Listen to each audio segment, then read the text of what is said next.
Today marks 1275 days shared lessons I learned and continue to learn with all of you.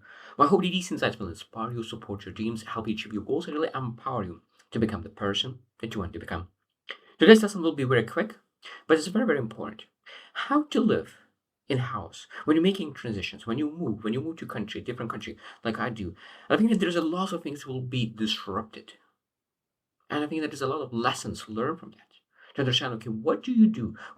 What to do and what not to do when you are in a massive house, when you're in transition, when you still not finished moving, when you are in those transitioning moves, when you are transferring, what to do, what are the best steps to really live in that house to really to get back into routine. Today we'll share a couple of things that we need to know about really how to live in house. So number one, probably the most important one is expect the house. Don't resist it. I think sometimes we will love to be different. We will love to really execute in the highest level when we are in routine, when in the momentum. But you're not in, you potentially are in momentum, but you don't have the time, don't have the resources, the energy, time to really invest in the things that you want to do. Because of course you want to do something. Of course you want to pursue something that you're excited to work on, but you're not able to. So the first step is accept that you are living in the house for the next week or so, maybe even 2 weeks, depends how long and what kind of transition you are making, because of course, transition is not equal transition. The first one, how is not a failure, and resistance is making that suffering bigger.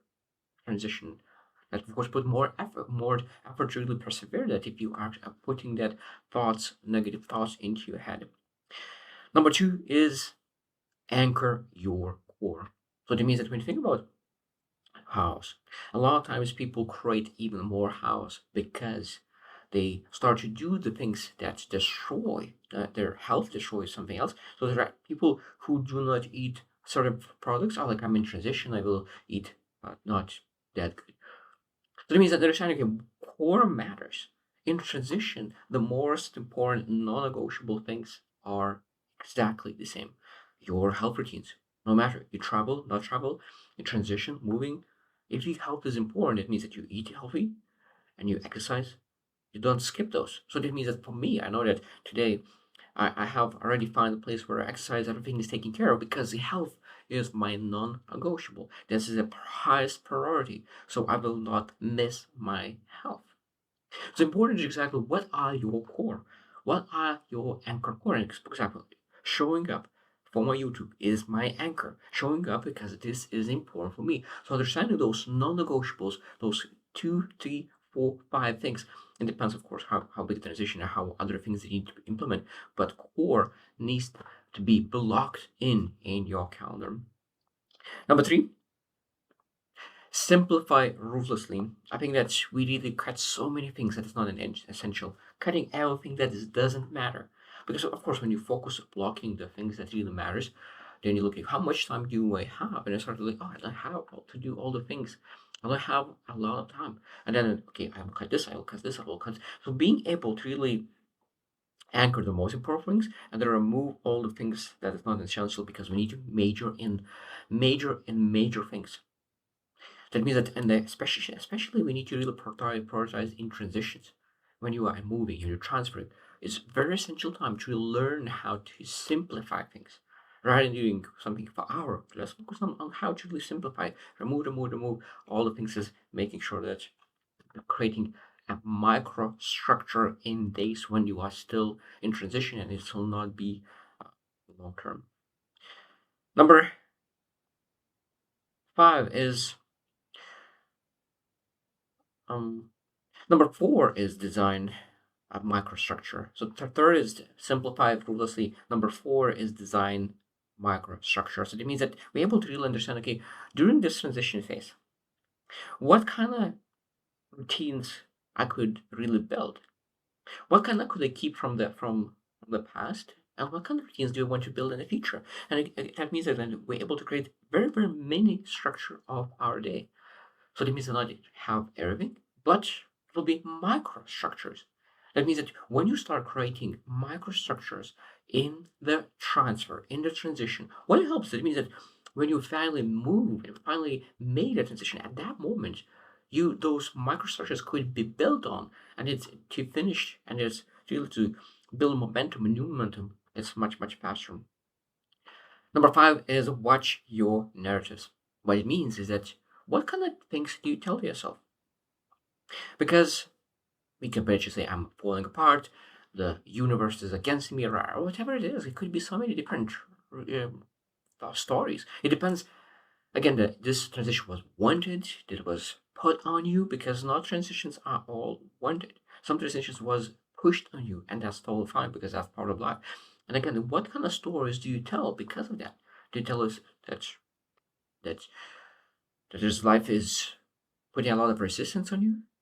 Are you able to life is creating opportunities for you to remove all the things that it doesn't matter because transitions is an amazing time because you're able to remove all the things that really was plucked into your life that is not needed.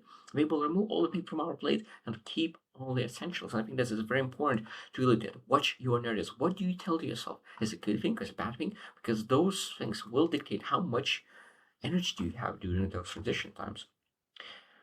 Number six is ask for help without shame. I think that's very important to understand that you can let people know. For example, for me, to be honest, I was um, always found it difficult to really ask for help because I just need to be individual. I need to figure out. I need to be strong.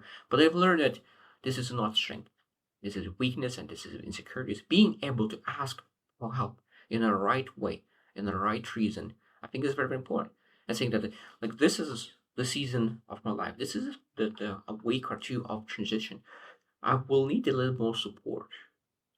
Able to be there for me. Just if somebody is just a listening ear or something. I think that ear is a thing that is very important to have that person in your life that could be helping to really restructure, create a microstructure, really think. Because a lot of times what happens is that when we transition, we have um, less mental clarity because our decision making process is constant because what you do this, what you do this, what you do this.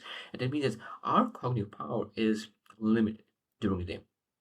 So being able to really equip yourself with other people who are able to make decisions for you, minor decisions. So you keep your cognitive power just for major decisions. For minor things, you can ask someone else and delegate decision making process for small things. It's a very powerful thing I think that people ignore that we do have. Is always looking to research that our cognitive power is limited per day. We have a certain amount of decisions that we're able to make, and after a while, our decision-making process starts to weaken. And if we're making a lot of decisions on non-essentials, so when we need to make essential decision during the day, we do not have cognitive power, and during transition, we make so many more decisions. So we need to ask for help, and a lot of things could be decisions, it could be other things, but we do not want to isolate and keep everything to ourselves. Number seven, build build it next to you, brick by brick. So that means that it kind of means that you look into okay, what I'm moving to. So being able to see that picture, we can see that new version of you, that movement too, because it's very important to understand that there's some lessons like themes. Even now, you're able to really start doing something towards that momentum, towards that new you. And what would you do so that one, maybe two, maybe three, it depends how much time you have, but we're able to really say, let's build it that new. So in transition, let's start thinking about okay, when I will finally end up here somewhere, okay, what kind of things I will want to do. So being able to really start doing even something, and I think that really brings a glimpse of that very close, some near future, and you get excited because oh, when I will have even more time. Now I have allocated to this desire 15 minutes to this something that I really pursued. This I'm very excited of doing. And now rather than waiting, I will have like 4 to 5 hours to do. Let's focus on 15. Let's focus on 13 hours and that's glimpse of the things that you're looking forward to. And number eight, and probably the last and very important, that we need to remember this is a temporary. We're not supposed to make um, permanent decisions on temporary moments. We're not supposed to make permanent decisions on temporary feelings. So this is no life decision supposed to be made in this period of time. I think this is very, very important to understand that during transitions, during temporary things, we're not supposed to make any major decisions, just as only minors. That is very important. So that means knowing that this is temporary, that allows you to be more present, more joyful, more mindful, because of course, we could potentially be disappointed that something that's not working. If of course it's not working because we're in transition, but being able to say this is temporary, so let's take advantage. Let's just take advantage of this opportunity to learn, improve, get better, to understand how to really execute on the house. Because when you think about becoming the best version of you, a business owner, we need to understand that there will be house for you, you want it or not. So let's learn how to execute on the house, because if you're not able to execute on the house, and I think one of the beautiful things when I was listening to billionaires speaking, why some billionaires are billionaires, and billionaires are billionaires because they're able to execute no matter what's going on. They have that emotional regulation that nobody else has. I think that this is again having those constant house is ability to develop the skill set. So again, seeing what kind of store do you sell. Do you say that, oh, like so many times I have those transitions, other people have so much better? But look at this advantage of being able to learn how to execute at the highest level. And then after that, you are so good in executing in house that you are leading other people, because other people just struggling and trying to figure out, you already figure out you're another level. So being able to really appreciate that change, appreciate the house, I think that's exactly how we're supposed to do. Remember, this is temporary. So I hope you reflect as well. How often do you have some kind of house? Like, how do you do that, and how you execute? What kind of preparation do you make? Because it's very, very important. Because on this before house, you had a chance, a season to prepare for it.